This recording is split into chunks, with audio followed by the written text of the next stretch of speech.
Puntahan ni Sar sa silid nito si Cheska bandang alas 5 ng hapon. Bihis na bihis ito. Saan ka pupunta? Nagtatakang tanong niya. Napapangiting tumugon ito. Ihahatid ko si Tita Felisa sa bus terminal. Nadalo yata siya sa kasal ng kaibigan niya sa Santiago City. Niyaya ako ni Jules para daw may kakwentuhan siya pagbalik dito. Hindi niya maintindihan kung bakit parang may inggit siyang naramdaman sa narinig. Lately kasi ay si Jules palagi ang kasama at kakwentuhan nito na kung minsan ay inaabot pa ng hating gabi. 2 beses na rin namasyal sa asyenda ang dalawa na hindi siya kasama. Ang nakaraang hapon ay nagplano ng DVD pagkatapos ng hapunan, pero nangyayain ni Jules si Cheska na magkape sa veranda pagkatapos ng hapunan ay hindi na naman natuloy ang panonood nila. Ipinagnit-ngit iyon ang kalooban niya. Nagsiselos pa siya dahil halos wala ng oras ang best friend niya na makipagtsikahan sa kanya o dahil nagpapakita ng labis na interest dito si Jules. Sa aminin man niya o sa hindi, gwapo naman talaga at malakas ang datil ni Jules. Kung nakilala lang niya siguro ito isang pagkakataon na hindi bilang biyudo ng half-sister niya na hindi na niya nakilala. Tiyak na magkakaroon din siya ng crush kay Jules. Ang mga pisikal na katangian na taglay nito ang hinahanap niya sa isang lalaki. Ipinilig niya ang kanyang ulo. Ano bang iniisip ko? Isang kagagahan ang magkagusto ko kay Jules. 2:00 ng madaling araw ayon sa luminous digital clock sa bedside ng table ni Sari. Pero gising na gising pa rin ang diwa niya. Hindi niya alam kung bakit hindi siya makatulog hanggang sa makaramdam siya ng uhaw. Alam niyang tulog na ang mga kasambahay niya ng mga oras na iyon, kaya hindi na siya nag-abala pang palitan ang suot niyang nighties. Tutal naman ay aakyat siya agad pabalik sa silid kapag nakainom na siya ng tubig. Kapapasok lang niya sa kusina nang makarinig siya ng mga yabag na palapit doon. Kinabahan siya at mabilis na nagtago sa likod ng pinto. No need to hide, sorry. Nanlaki ang mata niya pagkarinig sa tinig ni Jules. Natutok niya ang kanyang dibdib sa kaba. Ilang saglit lang ay nasa harap na niya si Jules na walang kangiti-ngiti habang nakatingin sa kanya. Nailang siya dahil wala itong suot na pangitas at boxer shorts nito ay hindi masyadong nakatulong para itago ang bukol sa pagitan ng mga hita nito. Mabilis siyang nag-iwas ng tingin. Ano bang ginagawa mo rito? Iba ang isinagot nito.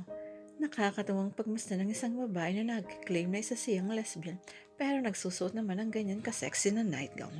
Sinadya pa yata nitong itutok ang tingin sa dibdib niya. Mabilis na pinagsalikop niya ang kanyang mga braso sa tapat ng kanyang dibdib at nang magsalita ay nilaki pa niya ng galit ang kanyang tinig. Kahit sino ay may karapatang magsuot ng nightgown kung ito ang komportable sa kanila. Hakbang-hakbang siya para lumayo pero napigilan siya nito sa braso. Why are you so scared? Nalanghap niya ang mabangong hininga nito na may halong amoy ng alak. Bakit hindi ka makasagot? Lalo pa nitong inilapit ang mukha sa kanya at sa ginawa nito ay halos manginig ang kanyang mga tuhod. Sa simpleng pagkakahawak lang nito sa kanyang braso ay parang nayayanig na siya. Tatangkain mo ba uling ipagpilitan sa akin na lesbiana ka? Hindi mo ako mapapaniwala, Sayuri. You're such a poor actress. Careless. Yung reaksyon mo kaninang tanghali ng halikan ni Dexter ang kamay mo ay hindi akto ng isang tomboy. I saw you blush twice. Hindi mo rin siya sinabihan malang na hindi ka pwedeng ligawan dahil lesbiana ka. What are you trying to do? Nagsinungaling ka sa ama mo tungkol sa gender preference mo para huwag niyang ipilit ang kagustuhan niyang hanapan ka ng mapapangasawa at nang mabigyan mo siya ng apo. Tama ako, diba? You're imagining things, sabi niya sabay piksi. Ngunit mahigpit ang pagkakahawak nito sa braso niya. Kailangan bang gumawa pa ako ng hakbang para patunayan na hindi ka tomboy? Kinabahan siya ng gusto. Bago pa siya makapagsalita ay bumaba na ang mga labi nito.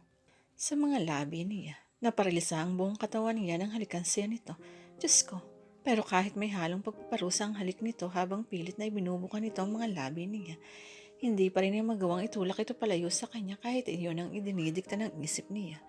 Isa pa parang bakal ang kamay nito na nakahawak pa rin sa kanyang braso. Hindi ito tama, sigaw ng isip niya. Ngunit hindi naman niya maiiwas ang kanyang bibig. Waring gustong manatili niyon sa mga labi ni Jules. Ilang sandali pa ay parang naliliyo na siya sa sensasyong dulot ng ginagawa nito. Kapag kuwan ay nagbago ang paraan ng paghalik nito, nawala ang pagpaparusa. Manayad na iyon at tila ini-enjoy nito ang mga labi niya. Kung hindi siya nagkakamali, narinig pa niyang mahinang pag-ungol nito. Maya-maya pa ay bumuka na ang kanyang mga labi at habang patuloy ito sa paghalik sa kanya, tuluyan ang naglaho ang pagtutol na nararamdaman niya kanina. Nahalinhan niya ang kakaibang init na pumuno sa kabuuan niya. Isang kakaibang init na ngayon lang niya naramdaman.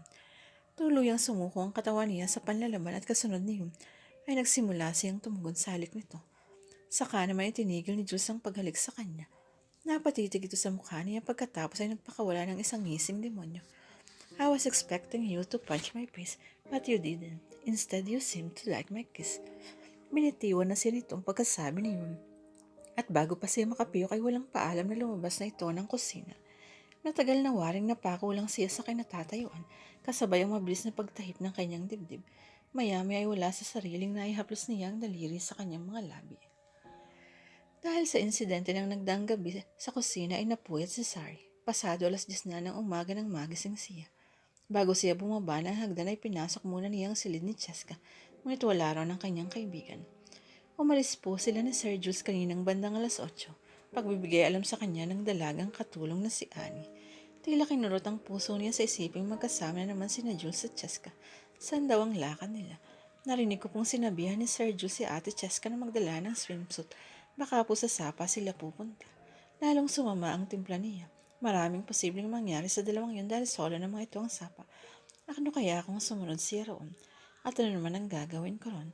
Masasakitan ko ang sarili ko kapag nakita kong sweet sila sa isa't isa. Makaisipin pa ni Jules na asungot ako sa kanila. Naalala naman niya ang ginawang paghalik ng lalaki sa kanya. Bakit niya ako hinalikan? Kung sabihin ko kaya yun kay Cheska, ma-turn off kaya siya kay Jules? Lihim siyang natilihan. Diyos ko, nagkakagusto na nga yata ako sa kay Jules. Mag-aalas 11 na ng umaga nang dumating sina Cheska at Jules. Nang pumasok sa silid niyang kaibigan niya ay pinakita agad nito ang nakuhang larawan sa cellphone nito. May shot ang dalawa na nakaupo sa malinis na damuhan. May mga waki post pa. Sa isang litrato ay nag-iisa si Jules na bermuda short lang ang suot at nakataas ang mga braso na ito na ipinakikita ang muscle. Nangingit-ngit ang kanyang kalooban pero hindi siya nagpahalata. O kaya mga picture niyo, pilit ang siglang sabi na lang niya. Mangiyak-ngiyak si Cheska nang pumasok ito sa loob ng kwarto ni Sari. Nagdisgrasya raw si Papa Sari. Pumaligtad ang motor niya kagabi at grabe daw ang tinamong sugat. Diyos ko naman, nang hilakbot na sambit niya. Uuwi na muna ako sa Cebu, Sari. Kailangan ako ni Papa ngayon. Walang katulong si Mama sa pagbabantay sa kanya sa ospital.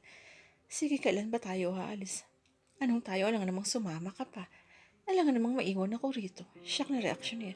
At bakit naman hindi? Nakakahiya sa papa mo at kay Tita Felisa. Kapapadali lang ni Twitter ng Pietra para kay Tita Belen. Tapos bigla kang aalis. Ang garapal mo, Neng. Ayokong maiwan dito ng mag-isa, no? Isa pa, wala rin naman si Tita Felisa. Sabi mo nga, baka isang linggo siya sa Cagayan. Ay naku, basta maiwan ka muna rito. Babalik din naman ako eh. Sabi ni Jules sa akin ay madali niya akong maihahanap ng trabaho rito. Kaya talagang babalik ako. Kumirot na naman ang puso niya sa huling sinabi nito. Iyata't may unawan ng kaibigan niya at si Jules. Saka hindi ka ba naaawa sa pamo mo? Matitiis mo ba siyang iwan samantalang alam mo na hindi maayos ang kasulusugan niya ngayon? Sabi nga nila nasa huli ang pagsisisi. Kung patay na ang papa mo saka ka magsisisi sa ginawa mong pandidad mo sa kanya. Umungol siya ngunit hindi na sumagot. Sa bandang huli na papayag din si Cheska na magpaiwan na lang muna siya. Kinagabihan na tawa ito nang ibalita sa kanya na nag-alok daw ng tulong si Jules para ito na magbayad ng airfare nito pa uwi sa Cebu. At may bonus na cash pa. Imagine binigyan ako ng 10,000. Ang bait talaga ni Papa Jules. Hindi na niya napigilang magtanong. Cheska, umamin ka nga. May relasyon ba kayo ni Jules? Natawa ito. Wish ko lang. Mabait lang talaga siya.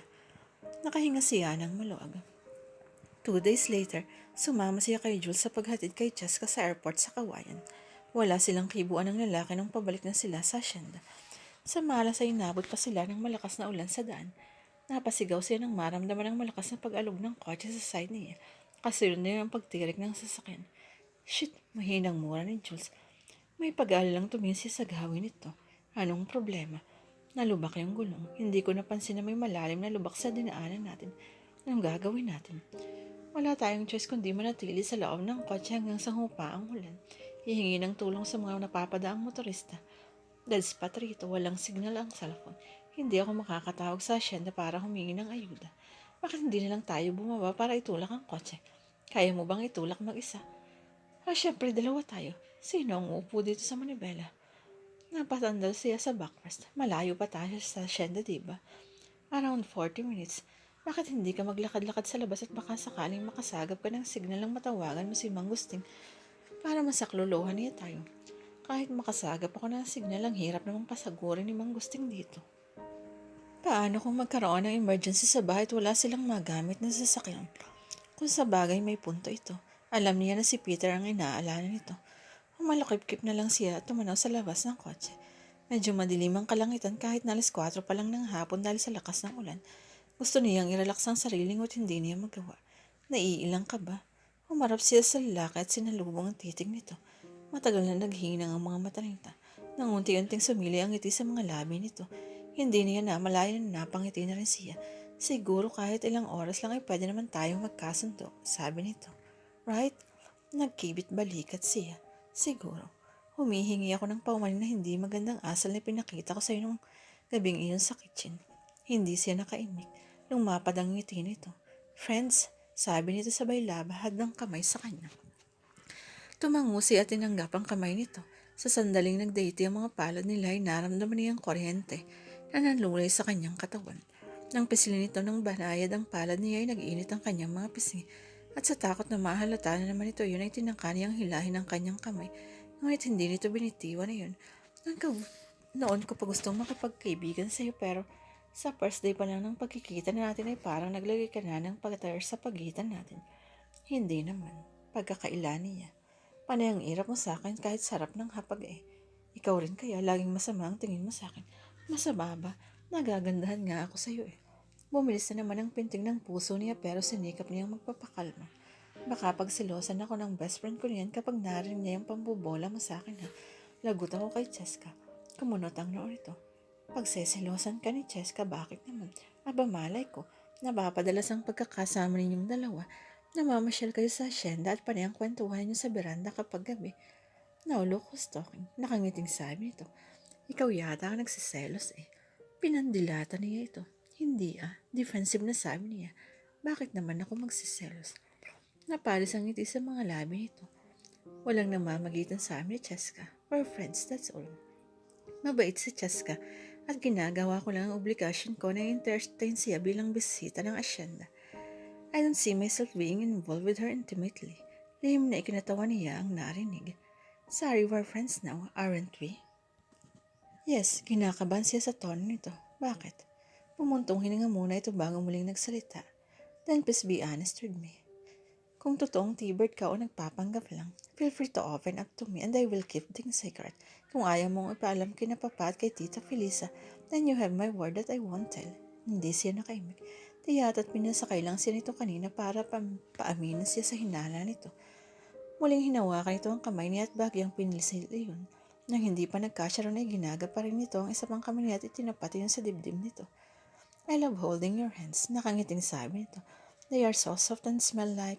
Walang sabi-sabing itinapat nito yun sa mga labi nito at saka mabining hinalikan. Like roses.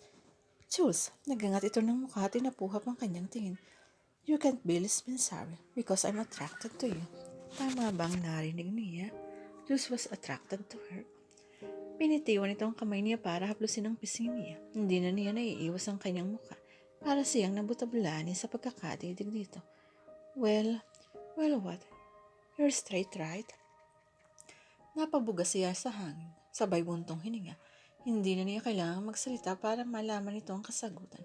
Hindi na ito nagulat, gaya ng isaasahan niya. Hindi naging madali para sa akin ang gawin niyon, sabi niya. Kinailangan kong ipaputol ang mahabang buhok ko.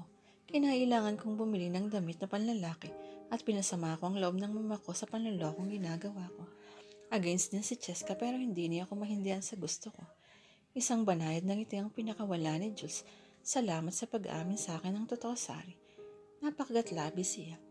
Nagpanggap lang naman ako dahil gusto kong pasakitan si Peter. Gusto kong gumanti sa napakalaking kasalanan niya sa amin ng mama ko. Tiniis ko ng mahabang panahon ang pangungutya sa akin ng mga tao dahil bastarda ako. Napaluha siya sa puntong iyon. I absolutely hate him. Hindi nagtangka si Jules na kontrahin ang sinabi niya. Inilapit na lang siya nito sa katawan at hinapit ang bewang niya. Sumubsob siya sa dibdib nito. Doon ay malayang umiyak siya. Hinagod nito ang kanyang batok pababa sa kanyang likod. Kapag kuwan ay marahang itinaas nito ang kanyang mukha at nagsalubong ang kanilang mga mata. He brushed her tears away with his thumb. No more crying beginning right now, okay? Will you promise me that? Sa kawindangan ng sistema niya ay tumanguna lamang siya.